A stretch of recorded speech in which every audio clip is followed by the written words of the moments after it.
News from the U.S., at least 10 killed after a vehicle drives into a crowd on Bourbon Street in New Orleans. There are 35 injured patients that have been transported by New Orleans Emergency Medical Services. The New Orleans mayor has called it a terror attack. A truck crashed into the crowd at high speed as people in the southern U.S. city were ringing in the new year. After the truck crashed into the crowd, the driver got out and started firing a weapon, with police returning fire. Now, reports say the area was packed with revelers celebrating New Year's on Bourbon Street, known as the French Quarter, in the early hours of New Year's Day. Emergency authorities did not state the time of the incident, but the area would have been packed with revelers celebrating New Year's in the district known as the French Quarter. Louisiana governor has called the incident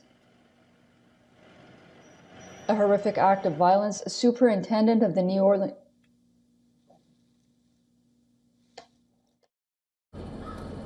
Good morning.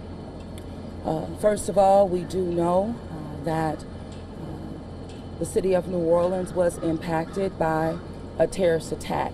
It's all still under investigation. You'll hear more after me. However, I have been in direct contact with the White House, with Governor Landry, and of course a unified command who is present here. What I'm asking at this time are prayers for those who have lost their lives in the city of New Orleans due to this tragedy. In addition to that, I'm asking the public to stay clear of 8 blocks around Bourbon Street. Stay clear from Bourbon Street, 8 blocks around. We had this event started at about 3:15. It did involve a man driving a pickup truck down Bourbon Street at a very fast pace, and it was very intentional behavior. This man was trying to run over as many people as he possibly could.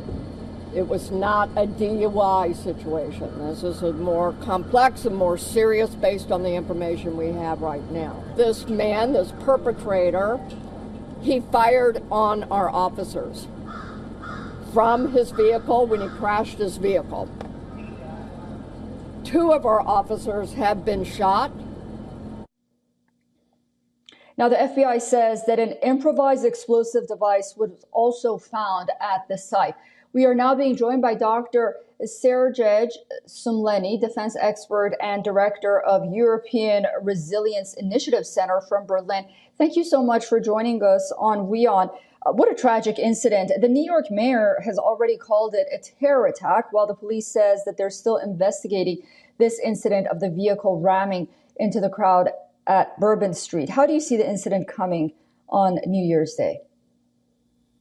Hello, and thank you for having invited me today. Of course, it is typical for the police to be very calm in judging what was the reason of the act of a person. But for the politicians, the situation is different, and when we see like the likelihood that this event was a terrorist attack, it is clear that people can name it that way without waiting for the first results of the police investigation, later for a court hearing if such takes place. And we see that it is not the first time when a vehicle is being used as a tool for a terrorist attack. We have seen lately the similar event in Germany, in Magdeburg. Before, like 10 years ago, the same event happened in Berlin, also on Christmas market, when terrorists used a heavy truck. We have seen similar cases in Nizza, in France, years ago, etc., etc. That's why many Christmas markets in Europe, in Germany in particular, are being guarded by concrete or steel bollards. Not every one of them, unfortunately, as we have seen last week in Magdeburg, but many of them. And we do also remember when a car in 2017 rammed into the crowd in New York's Times Square. But we're seeing these incidents in Germany and then here in New Orleans, unfortunately, happen so close to one another. Do you think that we're going to see more copycat incidents, or is this just a coincidence?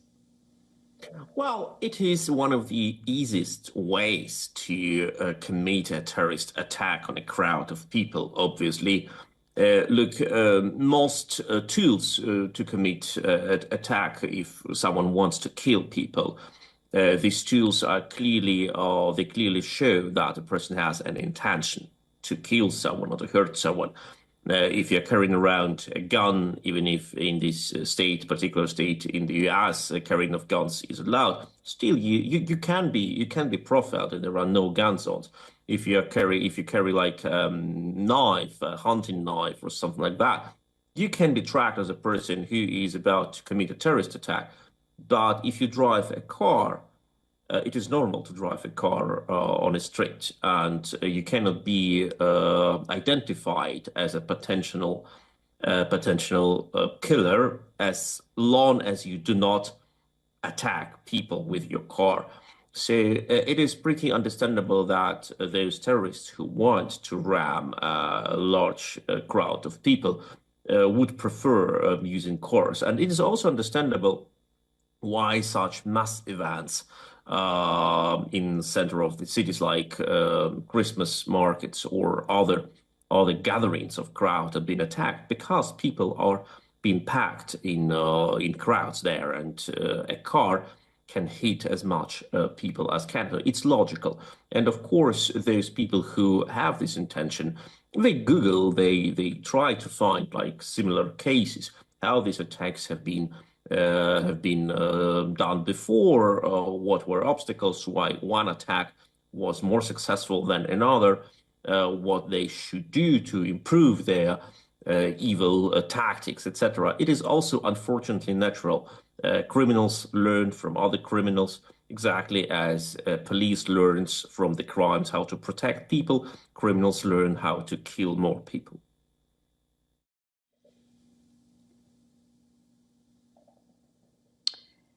What are some of the measures generally officials and cities at this point, security measures? What are these measures that they can take to prevent such incidents from happening? I mean, I know there was a heavy presence of law enforcement there.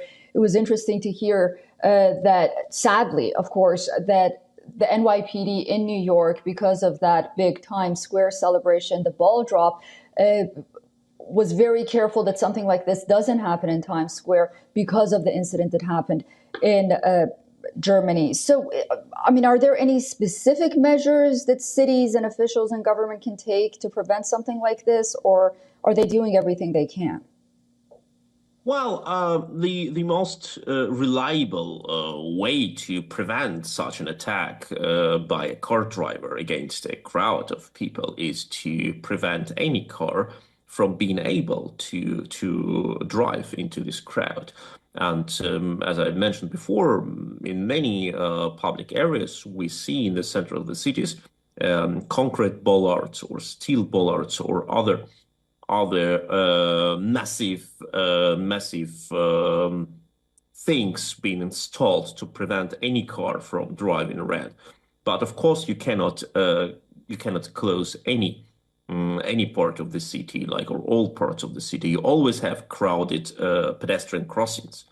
Like think about most popular crossings, Tokyo in Shibuya, or in London you have the Oxford Circle, etc., where you naturally have people crossing street, and if the people cross street on the top of the street, they practically form this natural target for such terrorists. So you cannot make all parts of the city safe. It's impossible. But of course, you can close those areas which are being announced as gathering areas for Christmas markets, for music festivals, for like some theater shows or something like that. And it is what is being done. Of course, you cannot have it for every for every event. And of course, you can have cases when you need to bring something like heavy equipment or people, and you practically have these ways for the cars. Of course, it is also a question of money, if the city has enough budget for installing of such devices, especially if these devices can be movable, like you can raise them from the ground by pushing a button or lower them down, or they can like being raised in the case of emergency. They cost much more money. So it's all about like competition between attacker and a defender, and an attacker always has an advantage because an attacker can pick up a target, and a defender must protect everything without letting any gathering of people being vulnerable against an attacker. And that is why attackers are always in advantageous position, and that's why terrorist attacks will continue independently on how good we protect ourselves. Yeah, thank you so much for that, Dr. Solmeny. And for those who have been to Bourbon Street, you know that it's such a narrow street that it's hard to take cover or run either left or right. It is very long, but it's also very narrow. Perhaps that's why so many people were injured and so many deaths in such a short amount of time. Of course, we'll be following this story very closely, and we'll be speaking to you as well. Thank you for that analysis. Now, I do want to say that we have some updates. New Orleans Mayor LaToya Cantrell has released initial information on the attack that killed 10 people early on New Year's Day, the attack that we've been covering for you, this breaking news. She says, we do know that the city of New Orleans was impacted by a terrorist attack, and noting the incident is still under investigation. Shortly later, the FBI agents told reporters this is not a terrorist event. It was not immediately clear why the mayor and the FBI had different information. Take a listen. If I had to guess, I would say. Good morning. First of all, we do know that the city of New Orleans was impacted by a terrorist attack. It's all still under investigation. You'll hear more after me. However, I have been in direct contact with the White House, with Governor Landry, and of course a unified command who is present here. What I'm asking at this time are prayers for those who have lost their lives in the city of New Orleans due to this tragedy. In addition to that, I'm asking the public to stay clear of 8 blocks around Bourbon Street. Stay clear from Bourbon Street, 8 blocks around. We had this event started at about 3:15. It did involve a man driving a pickup truck down Bourbon Street at a very fast pace, and it was very intentional behavior. This man was trying to run over as many people as he possibly could. It was not a DUI situation. This is a more complex and more serious based on the information we have right now. This man, this perpetrator, he fired on our officers from his vehicle when he crashed his vehicle. 2 of our officers have been shot. For all the latest news, download the WION app and subscribe to our YouTube channel.